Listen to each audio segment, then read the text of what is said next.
Fact হচ্ছে কি, একটা জিনিস আপনাদেরকে জাস্ট স্পষ্ট করে বলি, বিগত 16 বছরে আওয়ামী লীগ, শেখ হাসিনা বাংলাদেশের যে ক্ষতিটা করেছে, এটা আসলে আমাদের সিস্টেমগুলোকে ধ্বংস করে দিয়েছে। এই কথাটা যদি বলি, এটা একটা সারফেস লেভেলের কথা।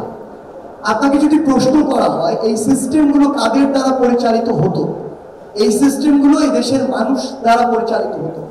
তার মানে এই মানুষগুলো দ্বারা ওই সিস্টেমগুলো করাপ্টেড হয়েছে, নষ্ট হয়েছে। আলটিমেটলি নষ্ট কি হয়েছে? মানুষের ওই মনস্তত্ত্বগুলো নষ্ট হয়েছে, চিন্তা, চেতনা, অভ্যাস বা বিভিন্ন ক্যারেক্টার, এগুলোর পরিবর্তন হয়েছে।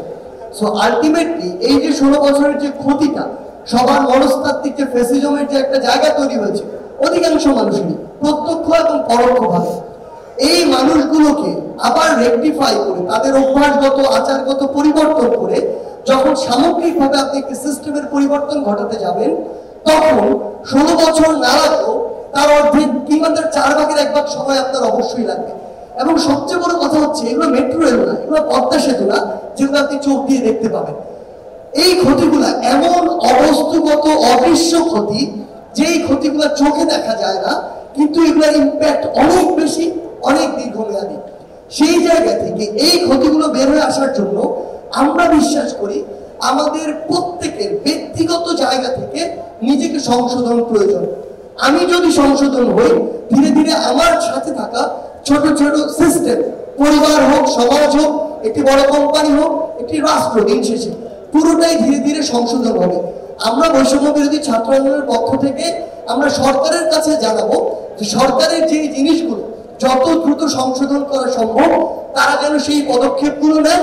এবং আমরা প্রত্যেকটি মানুষকে তাদের জায়গা থেকে অনুরোধ করব, আপনারা ব্যক্তিগতভাবে ওই অভ্যাসগুলো থেকে চাঁদা দেওয়া, ঘুষ দেওয়া, বিভিন্ন জায়গা থেকে সুদে অংশগ্রহণ করা, লাইন ভেঙে সামনে যাওয়ার জন্য ক্ষমতার অপব্যবহার করা, এই যে প্রত্যেকটি জায়গায় আপনি যেটি করতেন, নিজের কিছু সুবিধার জন্য সিন্ডিকেট তৈরি করা, মানুষকে জিম্মি করার জন্য সিন্ডিকেট তৈরি করে অধিক মুনাফা নেওয়া, এই অভ্যাসগুলো তো আমাদের।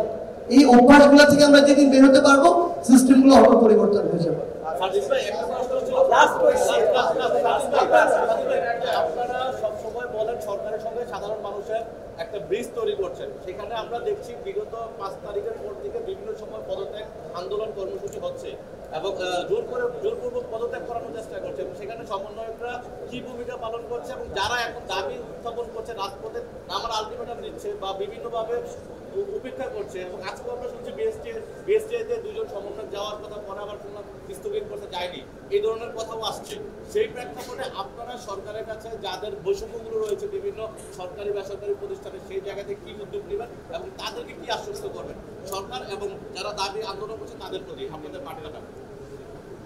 আপনার প্রশ্নদের অনেকগুলো ডাইমেনশন আছে, সময় নাই জন্য একসাথে অনেকগুলো ডাইমেনশন আছে। প্রথম বিষয়টা হচ্ছে কি, আপনাকে একটা জিনিস মাথায় রাখতে হবে, প্রভু চলে গিয়েছে, দাসরা কিন্তু এখনো যায় না। প্রভু কিন্তু থাকে একজন, কিন্তু গত 16 বছরে এত লক্ষ কোটি দাস উৎপাদন করেছে। এখন আমাদের যুদ্ধটা কিন্তু এই দাসদের বিরুদ্ধে। এবং আপনাকে মাথায় রাখতে হবে, গত 16 বছরে বাংলাদেশ শুধু একটা প্রতিষ্ঠান অ্যাক্টিভ ছিল, আর অন্য কোনো প্রতিষ্ঠান কিন্তু অ্যাক্টিভ ছিল না, এবং সেটা শুধুমাত্র গণভবন। এখন আমাদেরকে গণভবন ছাড়া অন্যান্য যত প্রতিষ্ঠান রয়েছে সেগুলোকে আবার রিঅ্যাক্টিভেট করতে হচ্ছে, এবং সেটার জন্য সময় লাগবে, এবং আমরা জনগণের ভাষাটাকে রূপান্তর করছি এবং সেটা করতে থাকবো, এবং সেটা সময় লাগবে। Thank you so much.